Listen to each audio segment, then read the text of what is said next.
Ray in Maryland. Go ahead, Ray. Hey, Eddie. Thanks for taking my call today, man. I really appreciate it. You got it. Before I get to what I'm calling in about, I would just love for you to indulge me for a second. I just want to say that my wife's father is moving on soon. And I just wanted to say I've only got to meet him twice because he's Florida-based. And just one of the greatest men I've ever met. And I just wanted to say, Wayne, I love you. Your family loves you.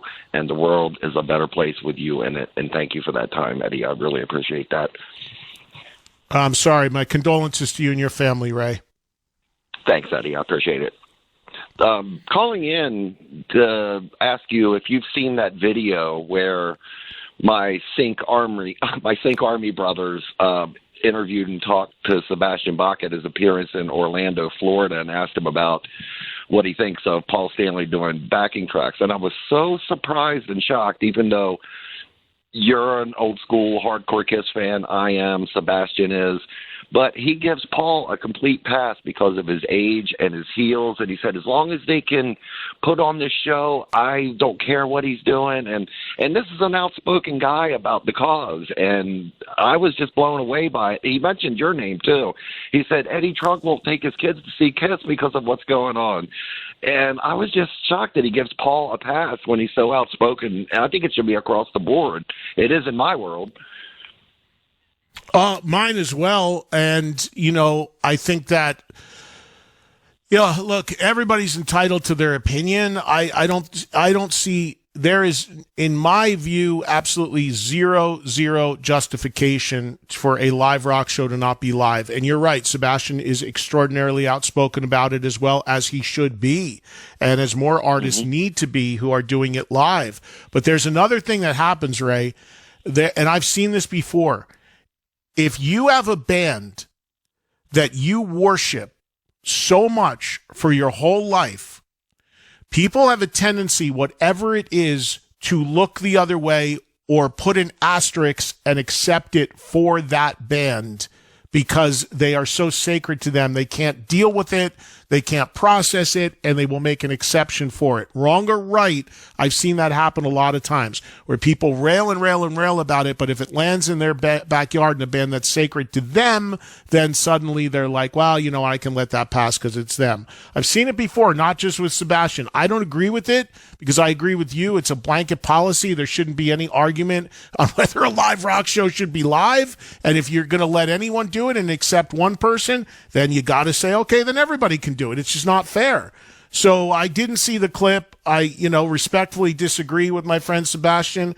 I don't care who it is. I don't care if it's my favorite people in the world. If they do that and that's going on, that's the line in the sand, and that's where I just don't go anymore. I just can't do it.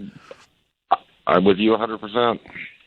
I mean, look, there's people way older, and thank you, Ray. There's people way older than Paul Stanley that are still out there singing 100% live. There's tons. It's just a cop out. You can't. It's such a slippery slope. You cannot. You can't accept it under any circumstances if you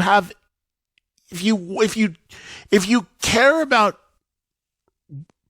Not like if you want to, I can't even get, it's just so, there's times where I just cannot believe that I have to, on a semi-regular basis, justify a live rock show being live.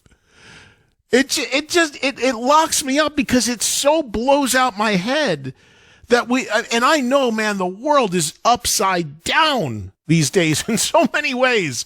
But my life and my focus and my career is about the rock music world. And it just floors me that there is any way, shape, or form that you've got to justify your opinion that when you go see a band play live, it should be at least mostly live.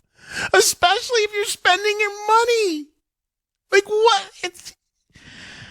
So I will never understand, but I've seen it before where people all of a sudden, well, yeah, but that one's okay. They're going to let that one slide because it's them. Well, what? Why?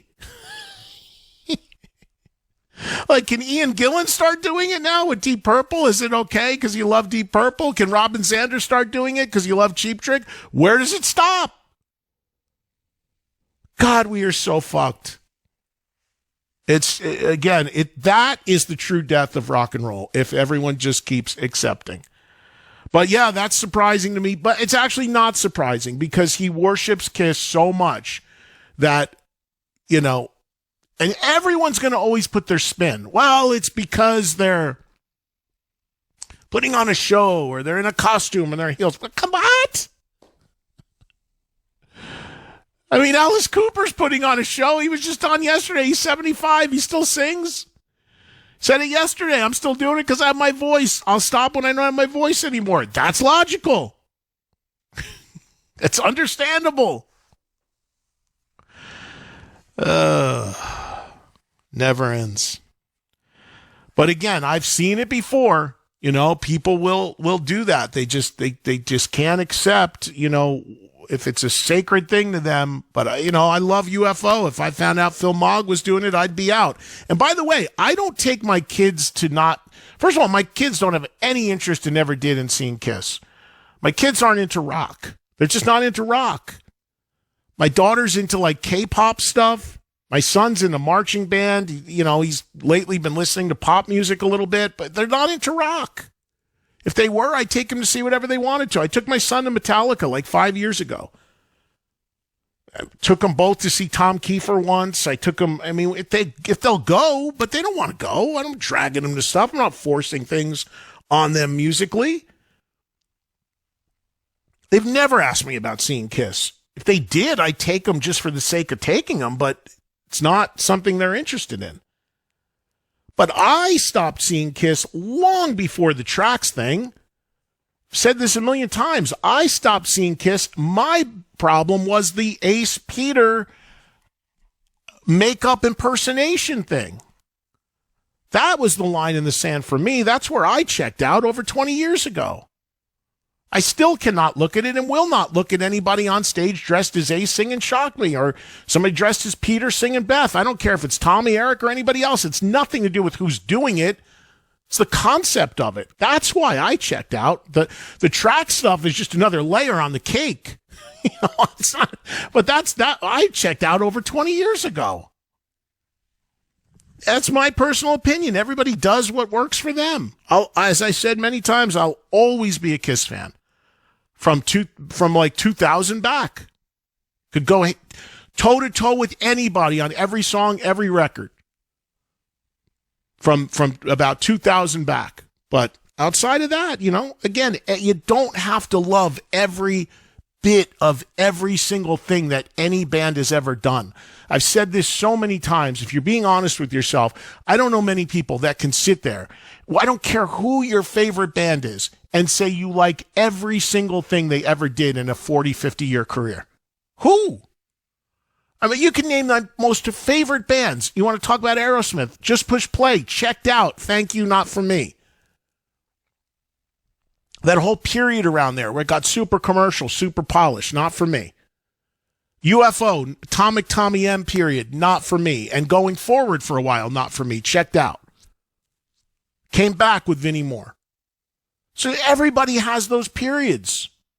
There's nothing wrong with that. That's what the arc of a band's career is and the arc of being a fan is. I get so worked up about this. But I just, the idea of having to justify why a live rock show should be live. Let's do a break. What are we playing, AJ? So we didn't get a chance to play this on Wednesday when it came out because of the Skid Row throwdown, but coming up next is Angry by the Rolling Stones. Yeah, this is the new song that came out the other day, and the Stones did the press conference, announced the album. We talked about it in detail the day that it happened a couple days ago. And Hackney Diamonds, the name of the new album, first new Stones record in 18 years. Mick Jagger's 81. He ain't putting a track up. He would never be caught dead doing that. He's way older. He doesn't stop moving. What would be his excuse? Oh, suddenly I got to use a track. No. We'll be right back.